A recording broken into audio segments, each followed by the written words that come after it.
The third point is what we call SEO, search engine optimization. Now I've got some other content out here, but here's what I specifically look for in the report.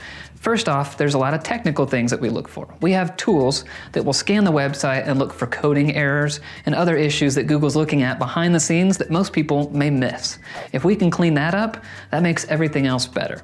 The second part I look for are the practical pieces of SEO, and this is where a lot of people miss it. They look at just the technical side and they're fixing the technicalities, but without the right practicalities, those technicalities mean nothing. And so the practical things I'm looking for, your website. Do you have updates happening on the website on a regular basis through a blog or other news type articles? Without that consistent change, Google's not going to grade you very well for relevancy. And what type of content are you putting out there, and is it connected with social media? The other parts I look for are what type of a platform are you building in?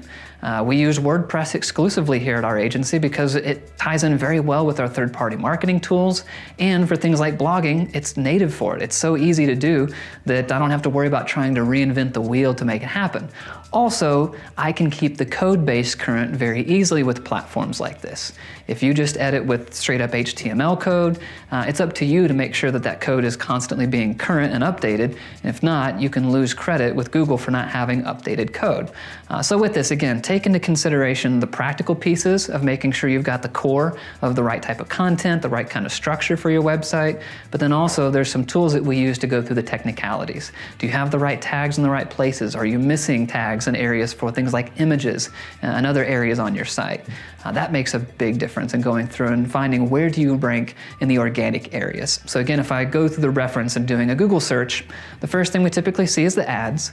Below that, if it's a local business opportunity, they're going to have the maps, and right below that would be what we call the organic results. And SEO will determine where you position on both the organic areas, but also has something to do with the local search too. So SEO can bleed into other areas beyond just the traditional areas of what we think is SEO. So it's important to make sure that that is on the checklist as well.